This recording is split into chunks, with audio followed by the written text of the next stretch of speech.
শিক্ষার্থীবৃন্দ, আসসালামু আলাইকুম। আশা করি তোমরা সকলেই ভালো আছো, সুস্থ আছো। আজকে আমরা সেটির দ্বিতীয় ক্লাসে এসেছি। সেটির দ্বিতীয় ক্লাসে বেশি না, অল্প কিছু অঙ্ক দেখব। যারা নতুন, একদম যারা ক্লাস 9 বা ক্লাস 10 এ উঠছো নতুন, তোমরা অঙ্কগুলো দেখবা। যারা পরীক্ষার্থী আছো তোমরা হয়তো এগুলো অঙ্ক পারো, ঠিক আছে। যদি না পারো তাহলে দেখে নাও, কোনো সমস্যা নেই। আচ্ছা, তাহলে আমি একটা অঙ্ক উঠালাম যে ইউ সমান সমান, কালকে আমি ক্লাসে পড়েছিলাম ইউটা কি, তোমরা জানো হয়তো, একটু করে বলে দেবো আবার। ইউ সমান সমান দেওয়া আছে 1 2 3 4 5 6 7। ওকে, এই ইউ এর মান থেকে এ সমান সমান দেওয়া আছে 2 4 6, আর বি সমান সমান দেওয়া আছে 2 3 5 6 ধরে নিলাম একটা। তাহলে আমরা এখন এখান থেকে অনেকগুলি প্রশ্ন তৈরি করতে পারি।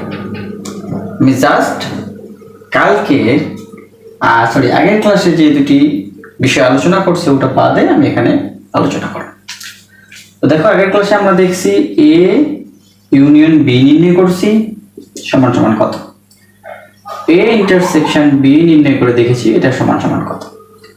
এটার কাজ মানে কি তোমরা হয়তো জানো। এটা মানে হইতেছে এই দুটি সেটের মধ্যে যেগুলো মিল রয়েছে সকল উপাদানগুলো আমরা একসঙ্গে লিখবো। এটা হলো এ ইউনিয়ন বি এর কাজ। এখন এ ইন্টারসেকশন বি এর কাজ কি?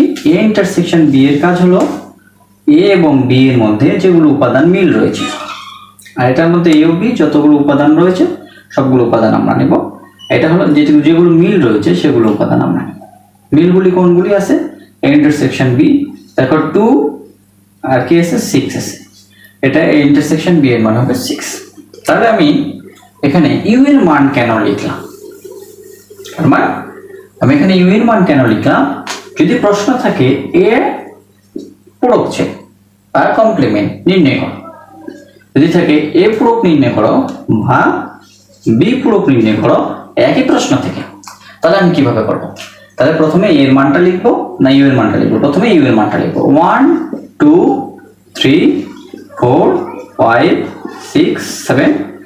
লিখার পরে কি করব বলো দেখি। এই কালকের ক্লাসে আমরা কিন্তু আলোচনা করি যে বাদ সেট বা মাদ দিব কিভাবে। তো যদি পূরক সেট থাকে তাহলে বাদ দিব, এটা মাইনাস চিহ্ন দিতে পারো বা এইভাবে একটা চিহ্ন দিতে পারো যে এই যেটা হাইফেন না, এটা উল্টা দিকটা, এটাকে বাদ সেট বলে। আর মাইনাস দিয়ে তোমরা বাদ দিতে পারো। তাহলে তোমরা যে যেটা পারো সেটা এটা বা এটা ব্যবহার করবো। আমি মাইনাসটা বা এটা ব্যবহার করলাম। এর মান কত? 2 4 6। দেখো, ইউ এর থেকে এর মানগুলো আমরা বাদ দিয়ে দেব। 2 4 6 যদি আমি বাদ দিয়ে দিই তাহলে থাকবে কত? 1 3 5 7। এটা হলো এ পূরকের মান। এটা কার মান? এ পূরকের মান। এ পূরকের মান মানে কি? এ পূরক মানে হচ্ছে ইউ এর যে সার্বিক সেট, কিসের সার্বিক সেটের যে মানটা দেওয়া থাকবে এখান থেকে এর মানগুলো আমরা বাদ দিয়ে দেব। তাহলে কি হবে? তাহলে আমাদের এ পূরকের মান বের হয়ে আসবে। তো বি পূরকটা সেম ভাবে এটা তোমরা বাসি করে। এর পরবর্তীতে আমরা একই প্রশ্নে আসবো। মনে করে ধরে নাও এইটুকু আমাদের নাই, কোনটুকু নাই? এই সার্বিক সেট পর্যন্ত আমাদের নাই। এই প্রশ্ন থেকে আসবো। বা এই প্রশ্নটা বলছে যে এ সমান সমান 2 4 6 হলে 2 4 6 হলে পাওয়ার অফ এ নির্ণয় করো। বাবা বলতে পারো যে পি অফ এ, এটা আবার কিভাবে নির্ণয় করবো?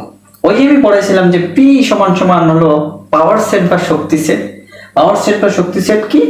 এ সেট থেকে, এই সেট থেকে যতগুলো উপাদান তৈরি করা যায় সেটি হলো ওই সেটের পাওয়ার সেট বা শক্তি সেট। দেখো, এই সেটের পাওয়ার সেট বা শক্তি সেট কিভাবে নির্ণয় করব?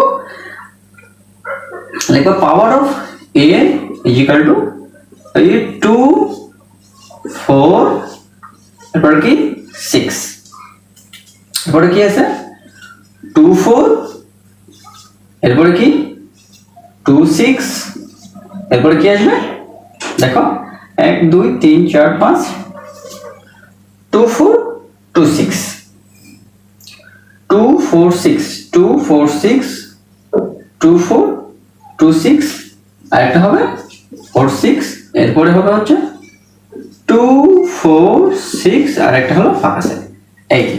এইটা হলো পাওয়ার সেটের মান।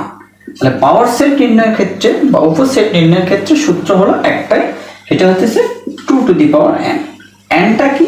nটা হলো ওই সকল উপাদান সংখ্যা আর উপাদান সংখ্যা যে সেটটা দেওয়া থাকবে এই সেটের উপাদান সংখ্যা কয়টি? 3টি। 2 টু দি পাওয়ার 3, তাহলে 2 টু দি পাওয়ার 3 করলে কত আসবে? 8। এই 8টি উপাদানই হচ্ছে আমাদের বের হয়েছে, সো পাওয়ার সেটের মান হচ্ছে 8টি। সো আজকের ক্লাস এই পর্যন্ত। ভালো থাকবা, সুস্থ থাকবা, সালাম আলাইকুম।